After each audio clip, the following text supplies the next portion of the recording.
Hey, what's up, guys, and welcome back to another Ultimate Review. In this episode, I'm going to give you the most in-depth and unbiased review of the TIN Hi-Fi TIN Buds 3. Now, these are a pair of wireless in-ear monitors, and notice that I didn't call them wireless earbuds, although technically they are earbuds, truly wireless earbuds at that, but I call them in-ear monitors because they fall into that category of really premium feel and even more premium sound quality. So let's get into the review. Now, the unboxing was pretty simple. It comes in this nifty textured box. Inside the box, you get the user manual, the USB-C to USB-A charging cable, some different sized ear tips, and of course, the TIN Buds 3 themselves. It's a funny name, TIN Buds, and it's literally this aluminum tin can, brushed aluminum tin can, which feels really premium to the touch. And it's got this very smooth brushed finish. It's got a very nice swivel mechanism by which you can just slid open the can, and inside you have the truly wireless in-ear monitors. So let's get the specs out of the way. So these in-ear monitors rock Bluetooth version 5.2, and it also supports aptX. So if your phone supports that, you can get lossless audio quality. Now, these earbuds, as TIN Hi-Fi claims, gives you a continuous playback time of 6.5 hours, but obviously that is not at 100% volume. I'm guessing at max volume, you can expect around 4 hours or 4.5 hours of continuous playback. Now, the charging case itself has a capacity of 400 milliamp, and it can charge these in-ear monitors from 0 to 100 about 5 times. Now, what makes these in-ear monitors so special is that these are the first wireless in-ear monitors that have a 6mm beryllium plated diaphragm driver. Now, this could all just be some big words out there, but technically what it translates to is that the tensile strength of beryllium is more than other materials used, so it doesn't have to depend on the DSP or some clever algorithm in the earbuds to give you very good sound. It's got the proper rock-solid hardware that naturally is going to give you far more balanced and detailed sound and hard-hitting bass. But obviously, I will be the judge of that. Now, the charging case also has 4 LEDs up front, so these let you know how much charge is there in the case. And at the back of the case, you have a USB-C port for charging. And it takes about 1.5 hours to 2 hours to completely charge this case from 0 to 100%. Now, in terms of build quality, these earbuds feel very comfortable. They've got very polished and smooth edges. They feel very high quality as well, and they fit very nicely in the ear, and you almost forget that you're wearing something because they are so comfortable and they really take up the contour of your ears and sit snug. Now, on the surface of these earbuds, you have a touch-sensitive area with which you can control everything. So play, pause music, skip tracks, raise volume, summon your voice assistant, and answer and reject calls as well, because these have inbuilt microphones. Now let's talk about the main criteria, which is the audio quality. How was the audio quality of these in-ear monitors? So I always judge in-ear monitors based on how they can produce the 3 frequencies that make up any sound that you hear: highs, mids, and lows. Highs where the really sharp sounding instruments are, mids where the vocals lie, and the lows are the bass.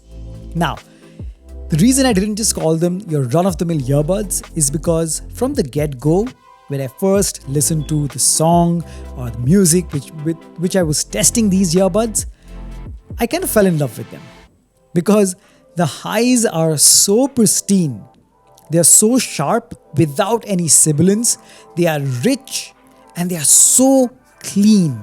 And that is accompanied by the mid frequencies, the vocals. Now, I would say that these in-ear monitors have a very beautiful rendition of the vocals. They are so pristine and clean and so separate from the highs and the lows, and they're just a treat to listen to. So whenever you listen to vocals and you listen to some high quality tracks, the vocals are really going to make you fall in love with these in-ear monitors, and they maintain the natural tonality, the natural warmth of the vocals, and they're just a treat to listen to every time you put these on. And coming to the low end, while I would not say that these are for bass heads, because that is a different criteria and that caters to a different audience who like really thick bass that they don't mind even if it overpowers the other frequencies. But with these in-ear monitors give you very accurate bass. Now mind you, by no means is the bass weak. It's got the rumble, it goes into the sub lows, it's thick, it's juicy, and it's got that thump, it's got that kick, but it's very well balanced. I would say these in-ear monitors lean a bit more towards giving you vocals first, highs, and bass second. So for vocals, these are beautiful, highs are also pristine, and the bass is also thick and punchy, and the sound stage is also very wide. Now, the more you use these, the more the coils get heated up. As the burn-in happens, these are going to sound even better. Now, one thing I have to mention, which I feel is a con in my opinion, is that I personally am not a fan of touch-sensitive controls on earbuds, because they are first of all an inconvenience to use, because there is always some guesswork when you press to pause or play music or skip tracks, because there is a learning curve. You need to know where you need to place your finger, the pressure you need to give. So I always prefer a dedicated button which has a tactile feedback, so there is no guesswork, because I had some trouble trying to maneuver changing the track and the volume.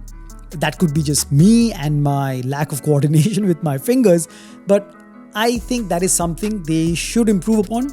Either increase the touch sensitive area, because I had a number of hit and misses, or just place a physical button, a very small one, but it takes out the guesswork and it's just much more convenient without having to keep pushing the earbud into your ear. So that's just my suggestion. But audio quality being a concern, this is definitely right up there with one of the really high quality and audiophile grade in-ear monitors. So the TIN Hi-Fi Tin Buds 3, while comes in a very premium yet quirky package, the audio quality is absolutely up there with the audiophile grade, and I can vouch for that. So guys, that was my review of the TIN Hi-Fi Tin Buds 3. I will leave a link of this product in the description below. Make sure to check it out, and if you want it, you can get it from there. And if you have any questions about this, do let me know in the comments below. I'll be more than happy to answer them. As always, thank you so much for watching. If you enjoyed this video and if you want me to keep making these videos, please smash the like button. It really helps the channel out and it shows that you really want to see more of my content. Don't forget to subscribe to the channel. It really means a lot to me. And of course, as always, I'll catch you guys very soon in the next one. Cheers.